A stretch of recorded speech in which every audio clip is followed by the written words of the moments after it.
Alright, we're gonna get this video done again. The Book of Revelation breakdown, chapter 14. What does Revelation 4, chapter 14 mean?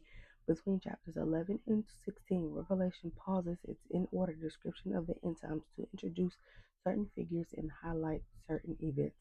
One of those events shown in chapter 14 is a celebration which occurs very near the end times of tribulation. John's vision here includes Jesus at the same 100, in the same 144,000 still believers who were described in chapter 7.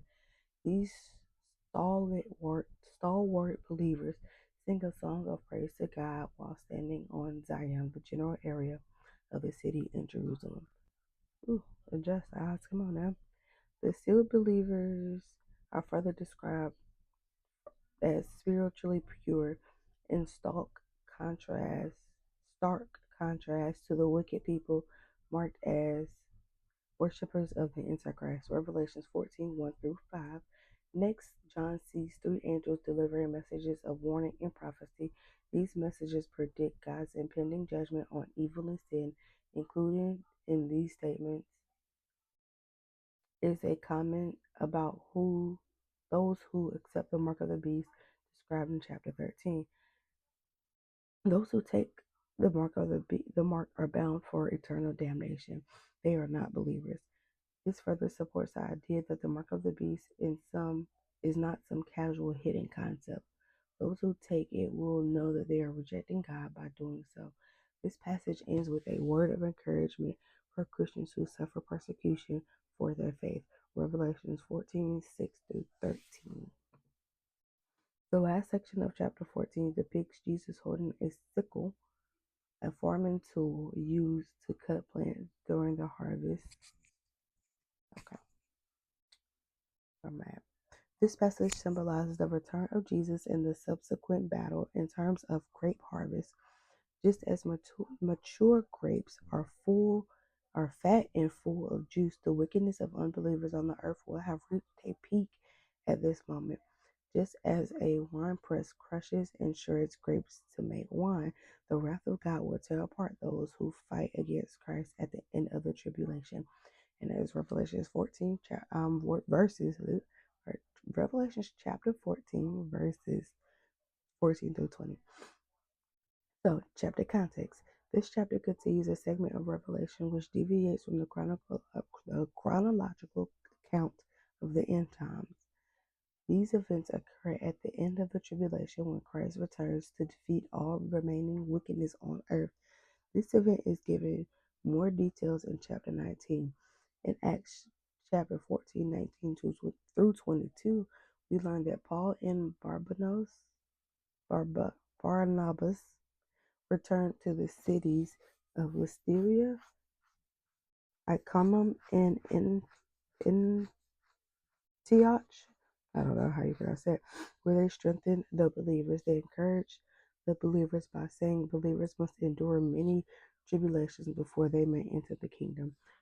Revelations 14 and 15 offer similar encouragement to stay loyal to Christ in the face of persecution. Chapter 16 resumes a step-by-step account of the end time. Y'all tell y'all, it's just only going to keep getting better and better. Okay, so my breakdown part 2. Revelation 14 is a chapter about God's judgment and salvation, featuring the 144,000, three angels with messages, in the harvest of the earth. It highlights the contrast between those who follow God and those who worship the beast, emphasizing the eternal consequences of each choice. So here's a breakdown. The 144,000. This group sealed by God stands with the Lamb on Mount Zion, representing those who have remained faithful during the tribulation. They are described as the first fruits of God's harvest, symbolizing their purity and devotion. Three angels' messages. Three angels make pronouncements. The first angel proclaims the eternal gospel to all the earth, calling for repentance and faith. The second angel announces the fall of Babylon, a symbol of worldly corruption and idolatry. The third angel warns against worshiping the beast and receiving its mark, emphasizing the wrath that awaits those who choose this path. So, the harvest of the earth. This imagery depicts God's final judgment, separating the righteous from the wicked. A harvest sickle is used to gather the righteous, while another sickle is used for the wicked, symbolizing the ultimate destruction. Contrast and choice. Revelations 14 emphasizes the stark contrast between those who belong to God and those who belong to the beast. It serves as a call to choose wisely, as the consequences of each decision are eternal, final, forever. All right, y'all. So that is chapter 14. I feel like 16 on out is just finna get better. Then more informative. I was gonna say juicier, but I don't think that is the right word to describe it. But just more informative, more knowledgeable, and something that we all need to know. All right, you guys. I'll see you guys later. Bye.